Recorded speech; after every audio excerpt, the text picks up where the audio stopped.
వాక్యం చెప్తుంది, మీరు దేవునికి పిల్లలై ఉన్నారు కదా, ఆయన మిమ్మల్ని కన్నారు కదా, కాబట్టి మీకు ఇచ్చిన బ్రతుకు తెరువు, ఈ బ్రతుకు తెరువు లేని వాళ్ళు అంతమంది ఉన్నారు, ఈ బ్రతుకు లేని వారు అంతమంది ఉన్నారు, ఈ ఆరోగ్యం లేని వారు అంతమంది ఉన్నారు. ఊరికనే దేవుని సన్నిధికి వచ్చేసి ఏదో 4 పాటలు పాడేసాము, చప్పట్లు కొట్టేసాము, ఏదో కానుకేసేసాము, అయ్యగారు ఏదో వాక్యం చెప్పారు, అది వినేసాము, బయటకు వెళ్ళి వదిలేసాము, ఇంటికి వెళ్తాము అన్నట్టు కాదట. దేవునికి మనం పిల్లలం కాబట్టి, మన తండ్రి పరమంది ఉన్నారు కాబట్టి ఆయన నామాన్ని స్తుతించుకోవడానికి మనకు దేవుడు ఈ సన్నిధిని ఏర్పరిచారు. ఇప్పుడు దేవుడు విశ్రాంతి తీసుకున్నారని బైబిల్ గ్రంథంలో ఉందా లేదా? ఆది గ్రంథంలో ఉంటది. ఆయన 6 రోజులు కూడా పనిచేశారంట, 7వ దినాన్ని విశ్రమించారంట. విశ్రాంతి ఎవరికి కావాలి? పనిచేసే వాళ్ళకి. ఇప్పుడు మనం ఉన్న వారం మనకి సెలవు ఉంది, మనం విశ్రాంతి తీసుకుంటాం. అలాగే దేవుడు విశ్రాంతి తీసుకున్నారు అంటే ఈ భూ ప్రపంచాన్ని సర్వ లోకాలని ఏదో దేవుడే విశ్రాంతి తీసుకున్నారంట. అదేంటి, దేవుని విశ్రాంతి అవసరమా? ఆయన అలసిపోతారా? అలసిపోయే దేవుడా కాదు కదా. దేవునికి అలిపే లేదు కదా, దేవునికి నిద్రే లేదు, ఆకలే లేదు అని అంటారుగా బైబిల్ గ్రంథంలో. దేవునికి నిద్ర ఉంది, కానీ ఆ నిద్ర నువ్వు కొనుక్కుగా నిద్రించుగా మనల్ని విడవక ఎడబాయక మనం ఏమైపోతామని రెప్ప వాల్చట్లేదంట దేవుడు. దేవునికి ఆకలి ఉంది, అది ఎప్పుడైనా చెప్పుకుందాం. దేవునికి ఆకలి ఉంది, దేవుడు ఏడుస్తాడు, చాటున ఏడుస్తున్నాడని వాక్యం ఉంది. అంటే దేవునికి అని ఫీలింగ్స్ ఉన్నాయా? మనలో ఏ ఫీలింగ్స్ అయితే ఉంటుందో ఫస్ట్ ఆఫ్ ఆల్ దేవునిలో ఉంటుంది ఆ ఫీలింగ్ అంతా. బాధ, దుఃఖము, ఏడుపు, ఆకలి, నిద్ర, ఇవన్నీ దేవునికి ఉన్నాయి. అవన్నిటిని ఎవరి కోసం దేవుడు త్యాగం చేశారంట? మన కోసం త్యాగం చేశారు. ఆయనకు బాధ కలుగుతుంది. ఆ బాధ ఎవరి కోసం బాధపడుతున్నారు? ఏదో లేదని కాదు, ఆయన పిల్లల కోసం, అంటే మన కోసం ఆయన బాధపడుతున్నారు. ఆయన చాటు ఏడుస్తున్నారంట. ఆ ఏడుపు ఎవరి కోసము? ఆయనకి ఏదో లేదని కాదట. నా పిల్లలు నా మార్గంలో తప్పిపోతున్నారు, నా మాట వినట్లేదు, నేను చెప్పినట్టు బ్రతకట్లేదు, అలా బ్రతకపోతే వాళ్ళు ఎక్కడికో వెళ్ళిపోతారు, నా దగ్గరికి రాదు అన్న బాధ. ఆయన అందుకు చాటు ఏడుస్తున్నాడంట మనకు తెలియకుండా. మరి అలా తెలిసింది మనకి బైబిల్ గ్రంథంలో. నేను చాటు ఏడుస్తున్నాను అలా మాట బైబిల్ ఎవరి చేత రాయించబడింది? పరిశుద్ధాత్మ ప్రేరణతో రాయించబడింది బైబిల్. సో ఆ పరిశుద్ధాత్మ బయలుపరిచిన మాట దేవుడు చాటును ఏడుస్తున్నాడు. ఈరోజు మనల్ని బట్టి దేవుడు సంతోషిస్తాడు. ఎందుకు సంతోషిస్తాడంటే అనుకూల సమయంలో మనం రాలేదు, ప్రతికూల సమయంలో దేవుడి సన్నిధికి వచ్చాము, అదే ఆనందం. అందుకే దేవుడు సంతోషపడతాడు. ఈ క్షణాన్ని చూసి మనం ఇలా కోరుకోవడం. ఎక్కడ 2-3 ఉంటారు, ఆయన ఉంటారు, మన మధ్య ఆయన ఉన్నారు, మనం ప్రయాసపడి వచ్చాము, సంతోషంతో వచ్చాము. రేపటి దినాన్ని చూస్తామో చూడడం మనకు తెలియదు కదా. వాతావరణం ఇలా ఉంది, ఈ వాతావరణంలో ఏదైనా జరగవచ్చు మనకి. అందుకే ఈ రోజే మన దినం కాబట్టి, ఈ రోజే దేవుడు మనకి ఇచ్చిన విశ్రాంతి దినం కాబట్టి, ప్రత్యేకత దినము కాబట్టి మనము కూడా ప్రత్యేకత జనమై ఉన్నామంటే దేవుడు స్థాపించబడిన జనం అని. ప్రత్యేకత అంటే నిలబెట్టడం. ప్రత్యేకత చేయబడడం అంటే పడిపోయే పరిస్థితి ఉండదు అక్కడ, ఇంకా అది అలా స్టాండింగ్గా ఉండిపోతుంది. అలాంటి జనం మనం. అంటే మనల్ని అసలు లోక స్థితిలో కానీ, లోక ఆలోచనతో కానీ, లోకంతో సమానంగా చూడట్లేదు. దేవుడు ప్రతిష్ఠించాడంటే ఆయన కొరకు మనల్ని నిలబెట్టాడు. ఈ దినాన్ని కూడా మనం ఆయనతో గడపడానికి నిలబెట్టాడు. ఆయన 6 దినాలు కష్టపడ్డారు. ఆయన 6 దినాలే కష్టపడ్డారా? ఒక దినం ఆయనకి ఎన్ని దినాలతో సమానం? 1000 దినాలతో సమానం. అయితే ఆయన మన కోసం ఎన్ని దినాలు కష్టపడ్డారు? మరి ఒక్కొక్క దినము 1000 దినాల కంటే శ్రేష్టం. అంటే 1000 దినాల కంటే ఎక్కువ. అంచనా ప్రకారం 1000 దినాలుగా దేవుడు వేశాడు మనకు అర్థం అవ్వడం కోసం. మరీ అర్థం అవ్వడం కోసం మనకి ఇచ్చిన దినాలను బట్టి, క్షణాలను బట్టి, సంవత్సరాన్ని బట్టి, నెలలను బట్టి దేవుడు లెక్కించి 6 దినాలు కష్టపడ్డాను అని రాశారు. సర్వ భూ ప్రపంచం అంతా ఒక్క దినంలో అయిపోతుందండి. ఒకసారి ఆలోచించండి. ఒక్క దినంలో చేసేయగలరా? దేవుడు తక్కువ చేయగలరు, కానీ దేవుడు ఇది మంచిదా, నా పిల్లలకి నేను మంచిది ఇవ్వాలి, శ్రేష్టమైనది ఇవ్వాలి, నాలాంటిది ఇంకెవరు ఇవ్వలేరు, ఇవ్వకూడదు. ఆ ప్రేమ అంటే నేను చేసిన ఆ సృష్టి నిర్మాణానికి నా పిల్లలు నా బాధను అర్థం చేసుకొని, నా ప్రేమను అర్థం చేసుకోవాలి అని ఆయన శ్రేష్టమైన ప్రకృతి మనకి ఇచ్చాడు. ఆ ప్రకృతిలో ఎన్నో రకాలు. ఇప్పుడు మనమైతే కొన్ని చూస్తున్నాం, కొన్ని అంతరించుకుపోయి. ఆయన ప్రారంభంలో చేసిన సృష్టి చాలా మట్టుకు అంతరించుకుపోయింది. పెద్ద పెద్ద జంతువులు మనం చూస్తూ ఉంటాం కదా, కొన్ని కొన్ని సినిమాల్లో పెద్ద జంతువులు చూపిస్తారు, పేర్లు నాకు అంత పక్కన రాదు. అలాంటివి అప్పట్లో ఉండేవి. ఇప్పుడు ఏనుగు అంత పెద్దది, కొన్ని సంవత్సరాలు పోతే, కొంతకాలం పోతే ఆ ఏనుగు కూడా అంతరించిపోతుంది. పిచ్చుకలు మనం చూస్తున్నామా? ఇప్పుడు కనపడుతున్నాయా? కొన్ని కొన్ని ప్రాంతాల్లో కనపడుతుంది. అప్పుడు ఎన్ని ఉండేవి? నా చిన్నప్పుడు అయితే పిచ్చుకలు ఇలా ఇంటి ముందుకి ఎండాకాలం వస్తే ఇలా వచ్చేసేవి. ఇప్పుడు వస్తున్నాయా? కొన్ని పిచ్చుకలు సంగతి ఎందుకు, కాకులు ఉన్నాయి. కాకులు ఎక్కువ ఎక్కడ గుంపులు గుంపులుగా కనపడేవి, ఇప్పుడు కనపడుతున్నాయా? భూలోకంలో టెక్నాలజీ పెరుగుతున్న కొద్దీ ప్రకృతి అంతరించిపోతుంది అనమాట. మనం చూసినవి మన తర్వాత తరం వాళ్ళు చూస్తారో చూడరో లేకపోతే తెలియదు మనకి. మన ముందు తరం వాళ్ళు, మన తాత ముత్తాతలు చూసిన జంతు పక్షు జాగాలు ఇప్పుడు మనం చూడట్లేదు. అంటే దేవుడు ఎంత మంచి, ఎంత శ్రేష్టమైన ప్రకృతిని మనకి ఇచ్చారు ఆలోచించండి. ఒక్కదినం చేసేది కాదు. రకరకాల జంతువులు ఒక్కదినంలో వచ్చేస్తాయా? మనం అనుకుంటున్నాం దేవుడు తలుచుకుంటే చేసేస్తారు, కానీ మనకి శ్రేష్టమైనది ఇవ్వడానికి ఆయన ఆలోచించి అన్ని దినాలు కష్టపడి మళ్ళా సృష్టిని అంతటిని చూసి నా పిల్లలకి ఇది మంచిదిగా ఉంది, ప్రతిదీ కూడా ఆయన చూశారు మంచిది అన్నదే. ప్రతిదీ ఆయన చేసింది ఆయన చూసుకున్నారా? ఆయన చేసింది ఆయన చూసుకున్నారు. దేవుడు సృష్టిని చూసినప్పుడు ఇది మంచిదిగా ఉంది, ఇది మంచిదిగా ఉంది, అది మంచిదిగా ఉంది, అన్ని మంచిది మనకు అనుగ్రహించిన తర్వాత అన్ని అనుభవించడానికి అప్పుడు నరుణ్ణి చేశారు. అంతే కదా అంటున్నారు, మిమ్మల్ని చేసింది ఆయనే, మీరు ఆయన వల్లే పుట్టారు, ఇంకెవరి వల్ల పుట్టలేదు. మరి మన ఈ పుట్టిన దగ్గరకు వచ్చినట్లయితే మనం ఆయన వల్లే పుట్టామంటే మరి తల్లిదండ్రులు ఉన్నారా? మనం ఎవరికి పుట్టాం? తల్లిదండ్రులకే కదా పుట్టాము, అవునా? తండ్రి బీజంలో మనం ఉన్నాం, తరతరాలుగా ఉన్నాం. మన తర్వాత తరం వాళ్ళు కూడా తండ్రి బీజంలోనే ఉన్నారు, తండ్రి పట్టులోనే ఉన్నారు. ఆయన బీజంలో నుంచి తండ్రి యొక్క గర్భంలోనికి వచ్చి, తండ్రి గర్భంలో నుంచి తల్లి గర్భంలోనికి వచ్చి, తల్లి గర్భంలో ఒక రూపాన్ని దాచాడు దేవుడు, ఒక రూపాన్ని ఇచ్చాడు. ఆ దేహ రూపాన్ని ఇచ్చి ఆయన స్వరూపాన్ని ఆ దేహంలో పెట్టి భూమిని పంపించాడు. మళ్ళా మనం లోకాన్ని నుంచి చనిపోయినప్పుడు ఈ దేహాన్ని భూమిలోకి వదిలేయాలి. ఏ గర్భం నుంచి, దేవుని గర్భం నుంచి వచ్చిన మనం మాత్రం మన దేవుళ్ళలోకి వెళ్ళాలి. ఇచ్చిన ఈ బ్రతుకులు బట్టి దేవుడు అంటారు ఆయన సన్నిధికి, నా సన్నిధికి మీరు రండి, ఇది మీకోసమే ప్రతిష్ఠించాలి, మీరు నేను కలుసుకోవడానికి. అంటే ఇప్పుడు ఇంట్లో తల్లిదండ్రులు డ్యూటీకి వెళ్ళిపోతారు, పిల్లలు చదువుకు వెళ్ళిపోతారు. వచ్చిన ఒక్కరోజు సెలవులో ఏం చేస్తారు? కుటుంబం అంతా కూడుకొని ఇంట్లో ఉండి ఆ సంతోషాన్ని, ఆనందాన్ని అనుభవిస్తారు, అవునా కదా? ఆనందం చాలా ఉంటాయి. కూర్చొని సినిమాలు చూస్తారు కొంతమంది, బయటికి తిరగడానికి వెళ్తారు కొంతమంది, పిల్లలతోని భర్త భార్యలతో అలా టైం గడుపుతారు కొంతమంది, అవునా కదా? ఇదే రూల్ దేవుడు పెట్టారు, దేవుడి నుంచి వచ్చింది. మీకు వారం అంతా ఇచ్చాను, మీరు కష్టపడ్డారు, వారంలో నా దగ్గరికి ఒక్కరోజు నేను ఏ దినమైతే విశ్రాంతి తీసుకుంటానో అదే దినం మీకు విశ్రాంతి దినం. ఆ రోజు మీరు ఏదైతే చేయడం కాదు, ఆ దినాన్ని మీరు కాలక్షేపం చేయడం కాదు, నాతో గడపాలి. అందుకే మీరు నా దగ్గరికి రండి అని ఆహ్వానిస్తున్నారండి. ఎవరైతే ఇక్కడ ఈ విశ్రాంతి దినాన్ని దేవుడితో గడుపుతారో మరొక విశ్రాంతి దినం మనకు ఉంది. ఈ విశ్రాంతి దినం వారానికి ఒకసారి వస్తుంది, ప్రతి వారం వస్తుంది, కానీ ఆ విశ్రాంతి దినం ఒక్కసారే వస్తుంది. ఏదా విశ్రాంతి దినం? పరలోకం, అది నిత్య విశ్రాంతి అనమాట.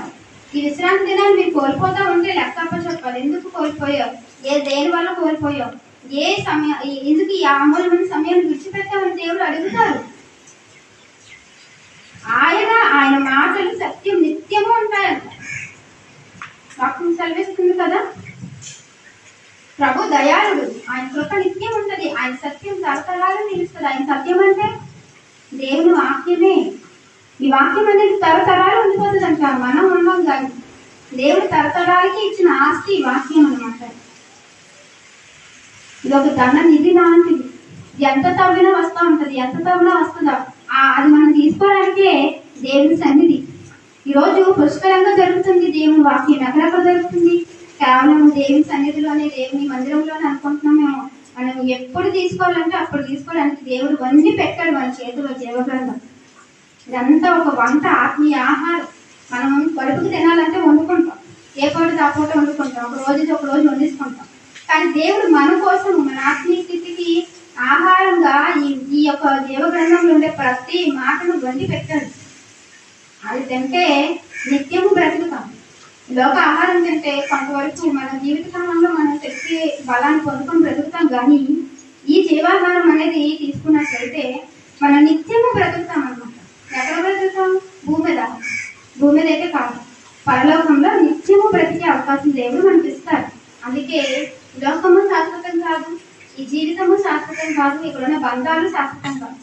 కానీ ఒక అదృష్టం ఏంటంటే క్రైస్తవులు మనకు దేవుడు ఇచ్చింది, ఏ బంధం అయితే ఇక్కడ మనల్ని విడిచి వెళ్ళిపోయిందో దేవుళ్ళు ఉంటుండగా అదే బంధాన్ని మనము మళ్ళీ ఎక్కడ చూస్తాము? దేవుడి సన్నిధిలో చూస్తాం. అర్థమవుతుందా? ఇప్పుడు నన్ను వదిలేసి నా బంధువులు వెళ్ళిపోయారు. వెళ్ళిపోయిన వారు క్రైస్తవులే. నేను దేవుని కుమార్తెనే, వాళ్ళు దేవుని కుమార్తెలు అయినప్పుడు ఇక్కడ వదిలి వెళ్ళిపోతే మళ్ళీ అక్కడ కలుసుకుంటాము. దేవుడు ఇచ్చిన గొప్ప ధన్యత. అది బయట వాళ్ళకి ఆ ధన్యత ఉండదు, దేవుని నమ్మని వాళ్ళకి ఆ ధన్యత ఉండదు. వాళ్ళు సరాసరి తీర్పులోనికి వెళ్ళిపోతారో, లేదంటే దేవుని నిర్ణయం అలా ఉంటుందో అలా జరుగుతుంది. కానీ మన విషయంలో మాత్రం దేవునిలో ఖచ్చితంగా బ్రతికినప్పుడు, ఆయన మాటల మీద మనం బ్రతికినప్పుడు, ఆయన మాటలకు విలువిచ్చినప్పుడు, అదే మా జీవితం అనుకుని అలా బ్రతికినప్పుడు అయితే మాత్రం మనము ఖచ్చితంగా పరలోకానికి వెళ్తాము. నిత్యము బ్రతికే అవకాశం అది మనకి దేవుడు ఇచ్చాడు. అలా కాకుండా దేవుల్లో ఉంటూనే దేవుని మాటల్ని, దేవుని సన్నిధిని, దేవుడితో గడిపే ఆ క్షణాలని, దేవుడితో మాట్లాడే ఆ సమయాన్ని, అంటే ప్రార్థన సమయాన్ని మనం కోల్పోయాం అనుకోండి, ఏమవుతుంది? మనం వెళ్తామా నిత్య జీవానికి? నిత్య నరకానికి వెళ్ళిపోతాం. అక్కడ ఏడుపు, పండ్లు కొరకు, మన బాధ పట్టించుకునే వాళ్ళు ఉండరు. అర్థమవుతుందా? దేవుని సన్నిధిని నిర్లక్ష్యం అయితే ఇప్పుడు ఈ రోజుకి దేవుడు ఇలా నడిపించారు. ఎప్పుడు కూడా నిర్లక్ష్య పడకండి.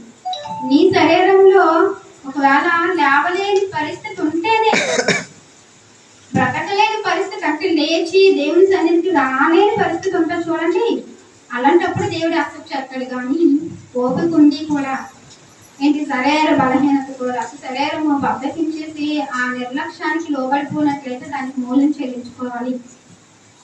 అర్థమవుతుందా? మూల్యం చెల్లించుకోవాలి. మనం దేవుడు క్షమిస్తాడని మాత్రం అనుకోకూడదు, ఎందుకంటే ఆయన ప్రతిదీ కూడా నోట్ చేసుకుంటాడు. మనం అనుకుంటాము ఎవరికైనా మనుషులకి ఇది పరిస్థితి, ఈ రోజు అందుకే రాలేకపోయినా ఒక అబద్ధం చెప్పొచ్చు, దేవుడితో చెప్పగలమా? కాబట్టి దేవుడు చూస్తున్నాడు కాబట్టి మనిషికి మేము ఏ అబద్ధమైనా చెప్పవచ్చు, కానీ దేవుడి దగ్గర మేము అబద్ధం చెప్పలేం కదా. ఆయనకు అన్నీ కూడా తేటగా కనపడుతున్నాయి కదా. కాబట్టి దేవుడికి మేము ఏం చెప్పగలం? అందుకే దేవుడితో గడపడానికి మనము ఆతృత పడాలి, దేవుని సన్నిధికి వెళ్ళటానికి ఆతృత పడాలి. అయ్యా ఇగో ఈ రోజు మేము బ్రతుకున్నాము, రేపటి దినం మేము బ్రతుకుతాము లేదో మాకు తెలియదు, నా దినములు, నా ఆయుష్కాలం నీ చేతిలో ఉంది కదా. కాబట్టి నీతో గడపడానికి సమయాన్ని దినాన్ని నాకు ఇచ్చావు, నేను నీతో గడుపుతాను, రేపటి దినాన నీ చిత్తమే మా జీవితంలో సిద్ధింప చేయండి అని అనుకుంటూ దేవుని సన్నిధిలో మనం ఉండాలని, దేవుడు ఎల్లప్పుడూ కూడా మనకు తోడుగా ఉంటాడు. దేవుడు ఇచ్చిన నిత్యత్వాన్ని ఎప్పటికీ వదులుకోకూడదు. అంటే వదులుకోనే అవకాశం వచ్చినా వదులుకోకూడదు. ఈ రోజు ఎంతో మంది చనిపోతున్నారండి దేవుని పిల్లలు, కొడుతున్నారు, వాళ్ళని తిడుతున్నారు. ఏమి ఒక్క మాటే కదా, నేను ఈ ప్రభువుని వదిలేస్తానని చెప్పేసి మనసులో నా దేవుని ఉంచుకున్నానులే, సరేనండి నేను వదిలేస్తాను అని చెప్పేసి అక్కడికి వెళ్ళి ప్రార్థన చేసి, ప్రభు వాళ్ళ ముందు నేను వదిలేస్తానని చెప్తాను, కానీ నువ్వు నా మనసులోనే ఉన్నావయ్యా అని అంటే కుదరదు. ఎందుకు? వాక్యం చదివిస్తుంది, మీరు పబ్లిక్గా అంటే అందరి ముందు నన్ను ఒప్పుకున్నప్పుడే నేను కూడా నా తల్లి ఎదుటి మిమ్మల్ని ఒప్పుకుంటానన్నారు. అంటే ఇప్పుడు దేవుడు హృదయాన్ని కదా చూసేది, మనసునే కదా చూసేది. మనసును చూసే దేవుడు సరేలే నోటి మాటతోనే కదా నా ప్రియ కుమార్తె ఆ దగ్గర నేను ప్రభువుని వదిలేసానులేండి, ప్రభువుతో నేను ఉండనులేండి, నేను క్రైస్తవులుగా ఉండను అని చెప్పేసి వెళ్ళిపోయి ప్రార్థన చేసింది, మనసులో నేను ఉన్నాను అని దేవుడు మాత్రం అనుకోలేదు. ఇక్కడ మాత్రం దేవుడు ఎక్స్క్యూజ్ చేయడు, ఎందుకంటే బహిరంగంగా నన్ను ఒప్పుకోలేదు, ధైర్యంగా. ఎందుకు? నన్ను ఒప్పుకుంటే నీకు నిందలు, అవమానాలు, దెబ్బలు తగులుతాయి కదా. అటు భయపడి వాళ్ళ ముందు నన్ను దూషించినట్లు మాట్లాడితే, నన్ను వదిలేస్తానని మాట్లాడితే నేను నిన్ను ఎలా స్వీకరిస్తాను? నీ హృదయంలో నేను ఉన్నప్పటికీ, నీ హృదయంలో నేనుంటే బయట మాట కూడా నా గురించి నువ్వు మాట్లాడతావు కదా, తెగిస్తావు కదా. ఎందుకంటే నా దగ్గర నిత్య జీవం ఉంది, నా దగ్గర రక్షణ ఉంది, నా దగ్గర నా కృప ఉంది, శాశ్వతమైన ప్రేమ ఉంది, పరలోకంలో నీ కోసం ఒక ప్రత్యేకమైన స్థానం ఉంది, ప్రత్యేకమైన సింహాసనం ఉంది. అవన్నీ నువ్వు పొందుకోవాలంటే బహిరంగంగా నన్ను ఒప్పుకోవటమే. ఈరోజు చాలా మంది భయపడిపోతున్నారు, పిలుకుతాను. ఎందుకు? ప్రభుని ప్రకటిస్తే కొట్టేస్తున్నారు, చంపేస్తున్నారండి. దేవుని చిత్తంలో నువ్వు అలాగే హతమారాలి, హతసాక్షిగా ఉండిపోవాలంటే ఉండిపోతావు. ఆ చిత్తానికి నువ్వు భయపడి దాక్కుంటే కుదరదు. దేవుడు ఇచ్చింది, దేవుడు మనల్ని పిలుచుకునే దానికోసమే కదా, ఆయన ప్రకటించడానికి, ఆయన స్తుతించడానికి, ఆయన ఆరాధించడానికి, ఆయన సన్నిధిని అనుభవించడానికి, తుదగా ఆయన దగ్గరకు వెళ్ళిపోవటానికి. అంతేగాని కూర్చొని ఒక మూల ప్రార్థన చేసేస్తే సరిపోతుంది, మిగతావన్నీ ప్రభువే చూసుకుంటాడంటే అది అప్పుడు మన పితరుల కాలంలో జరుగుతుంది. ఇప్పుడు అలా కాదు. ప్రభు వచ్చి మనకు ఒక మార్గం చూపించారు, ఆ మార్గంలోనే నడాలి. కష్టమైన, బాధ అయినా, నింద అయినా, మరణం అయినా సరే. అందుకే చాలా మంది తెగించేస్తున్నారు. ఎందుకు? చచ్చిపోవడానికి వాళ్ళకి ఏం సంతోషం కాదు. ప్రభు నిమిషం చచ్చిపోతే నిత్య జీవానికి వెళ్ళిపోతాము, అంతకు మించిన భాగ్యం మాకేం కావాలి భూమి మీద? ఆయన ద్వేషించేసాము, ఆయన దూషించేసాము, సరే ఆయన వద్దు అని అనుకున్నాము అని అంటే తర్వాత నిత్య నరకంలో బాధపడాలి. ఆ బాధ కంటే ఇక్కడ నా శరీరాన్ని కొట్టేసినా పర్లేదు అండి, నా శరీరాన్ని కొట్టేసినా పర్లేదు. బాధ ఎవరికి? శరీరానికి ఉంటుంది. శరీరానికి ఉంటుంది, అది చచ్చిపోతే ఆ బాధ శరీరానికి తెలియదు. కానీ ఆత్మకు అనేది బాధ ఉంటుంది, ఆ ఆత్మకు అనేది ఆనందము ఉంటుంది. శరీరాన్ని భూమి మీద నా నిమిత్తము మీరు దేన్ని అనుభవిస్తారో పరలోకంలో దాన్ని మీరు పొందుకుంటారు. దేవుని నిమిత్తం బాధను అనుభవిస్తే పరలోకంలో మీరు సంతోషంగా ఉంటారు. దెబ్బలు కాస్తారా? పరలోకంలో ఆదరణ పొందుకుంటారు నా దగ్గర. దేవుడే మనకు ఆదరణ ఇస్తే ఈ లోకంలో మనుషుల ఆదరణ మనకి ఎందుకు? బ్రతికున్నప్పుడు దేవుడి సంఘాన్ని ఎందుకు ఇచ్చారంటే మనల్ని ఆదరించడానికి, మనల్ని చూడటానికి, మన కష్టంలో మనకు తోడే నిలబడడానికి సంఘం. రక్త సంబంధికులు వస్తారో లేదో మనకు తెలియదు, కానీ సంఘం అయితే ఖచ్చితంగా వస్తుంది, రావాల. దేవుడు రూల్. దాన్ని బట్టి మనం నిజంగా సంఘం నడుస్తూ ఉంది. దేవుడు మన సంఘానికి ఇచ్చిన గొప్ప కృప అనుకోవాలి. అలాంటి సంఘంలో దేవుడు మనల్ని ఉంచారు. ఇంకా మన సంఘము అభివృద్ధి పరచబడాలి. దేవునికి ఏ విధంగా అయితే మనం ఉపయోగపడాలని దేవుడు రాశారో ఆ విధంగా సంఘం మన సంఘం ముందు ముందు ఉపయోగపడాలని, అలాగే ఇంకా సువార్త యోధులుగా కూడా దేవుడు మనల్ని చెయ్యాలి. ఇంతవరకు మనము ఇళ్లలోనే ఉన్నాము, ప్రార్థన చేసుకుంటున్నాం, వాక్య పరిచయం చేసుకుంటున్నాం, ఎవరికైనా కష్టం వస్తే కదులుతున్నాము, ఇవన్నీ బాగున్నాయి. ఇంకా ఆత్మీయ రక్షణ కొరకు కూడా మనము పరుగులెత్తాలి. అలాంటి అవకాశం దేవుడు మనకి ఇవ్వాలని ఈ వాక్యం నేను ముగించుకుంటాను. తలవంచినట్లయితే ప్రార్థన. Hi friends, Holi prayer home Gajuwaka సంగమ వారు మాట్లాడిన విలువైన దేవుని సందేశములను మీరు వినటానికి మా యొక్క యూట్యూబ్ ఛానల్ హోలీ ప్రేయర్ హోమ్ను సబ్స్క్రైబ్ చేసుకొని పక్కనున్న బెల్ ఐకాన్ క్లిక్ చేయగలరు.